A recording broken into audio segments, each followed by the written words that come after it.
Hi, it's Yentl again, and I want to tell you the story about how your dad and I met.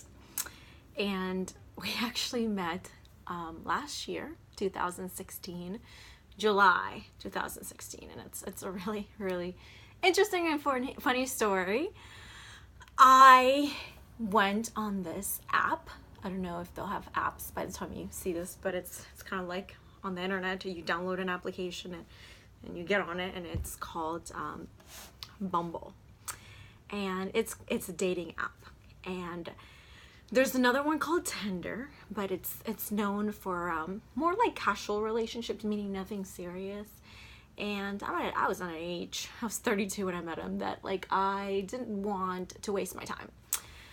So I downloaded Bumble, and the difference between Tinder, which is the more, I guess you just trying to have friends, and Bumble is that Bumble, the women have to contact the man first.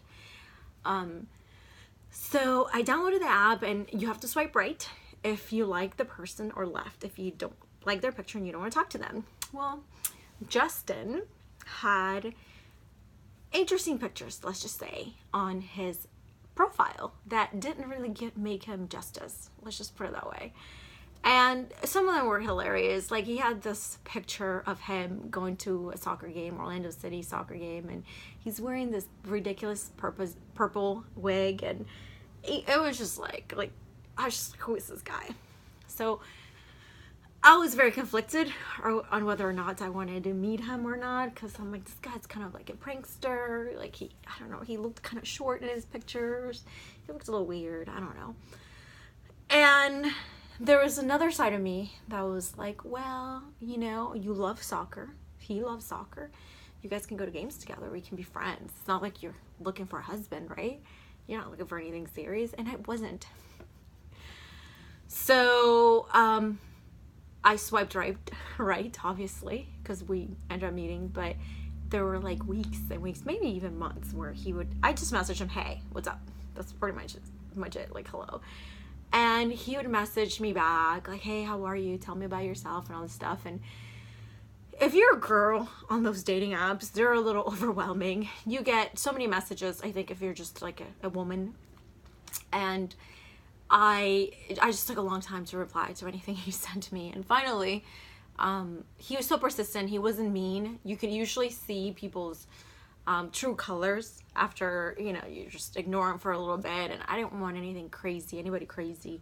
Like, oh, you think you're too good for me, which I've gotten those once. It's crazy.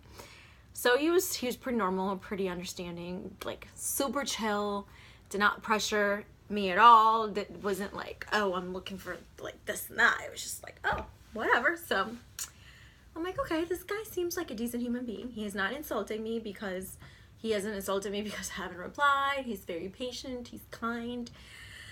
Okay, I'll give my phone number. So I think after like maybe a month or two, I give my number. I was like, listen, I'm not in this app. I don't really have time for this stuff. I'm a lawyer. I was starting my practice at the time, trying to grow my career. And so he messaged me, he texted me, and we just chatted. And the same thing, he just sent me a text message, and I had to wait like 5, 6, sometimes 7 days to reply. And it wasn't because I was just playing a game. I was just like really busy during the time, and my time was very limited. And I would always just get really nice messages from him. Like, he was just so sweet. So one day I said, okay, well, let's meet. It was Thursday night. I was free. I didn't want to go back home. I just bought this townhouse. I think you're going to be born here. This is actually going to be a room. It's a little crazy right now. So we met at the L House, like down the street from here. And I was drinking water by the bar. Oh my God. Look at this guy. It's like he knows we're making a video for you. And I was sat there. I got there before him, and apparently he had parked right by me. And he came up to me. Like, I just saw him walk into the L House, and he was wearing like this black tight muscle shirt. And I was just like my jaw dropped. Like, his pictures on his Bumble did not give him any credit, did not make him any justice whatsoever. Your dad, he's a good-looking man, and I hope you look more like him than me. He is a good-looking man. This is our engagement photo shoot. And I was like, wow, this guy's really good-looking. So I was so thankful he posted those, not so flattering pictures online, because that also got rid of a lot of women, obviously, who probably were trying to get with him. Some competition, you could just have a different mother, because they say the man carry the babies, Anyway, she'll understand that later in life. But yeah, so that was that. That's how we met. We met at the Owl House through Bumble, and after that, we just, started hanging out. We talked. We got to know each other. And the next day, I invited him over to watch a movie. So he comes over to my house. This is ballsy of me. I invited him over, and I had rented a Redbox. I don't know if they have Redbox by the time you see this, but it's just like a kiosk.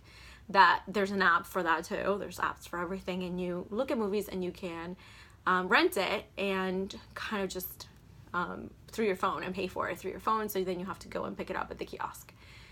So I did that, and I realized, because I just moved to this townhouse, like, my Redbox was actually set to my old house, which was like half an hour away. And I was like, oh my God, I'm so sorry. We have to drive 30 minutes away to get this movie. And he looked at me, he's like, okay. And he was not angry. He was very patient. He didn't flip out. So I'm like, okay, he's a nice guy. And then I gave him the test. And this is a test that many men have failed. And this is how I weed out just like the guys that aren't going to be around for long, because I kind of just know my personality. The test was, I just got a puppy named Maverick. And I said, can I bring my dog? And guys, son, anybody watching this, if a woman ever asks you if she can bring her dog, say yes. Under any circumstances. It doesn't matter if you're not allowed to. It doesn't matter that you're going to have to leave. You're going to drive 5 hours, and then you're going to get turned away because there's no dogs allowed. Just say yes. And it was crazy because he said yes. And had he said no, he would have been eliminated instantaneously. I know a lot of women aren't as, I guess, severe as me, and just like so like set on what they want. But like, I just knew, like, if a guy can't accept my dog, look, I'm sitting here with his dog, and probably vice versa, then it's not going to work out, because my dog is part of my family, and it's an integral part of who I am and what I do. And then, like, my pastime is hanging out with my dog, training my dog, going to the beach with my dog, loving my dog. So that was that. And we went 30 minutes away with my dog. Then we went and checked on my house, and we came back and watched a movie.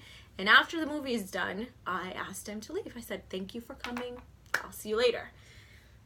Something I learned later on in our relationship, that nowadays a lot of women, when they say they want to go see a movie, they mean they want to do other things.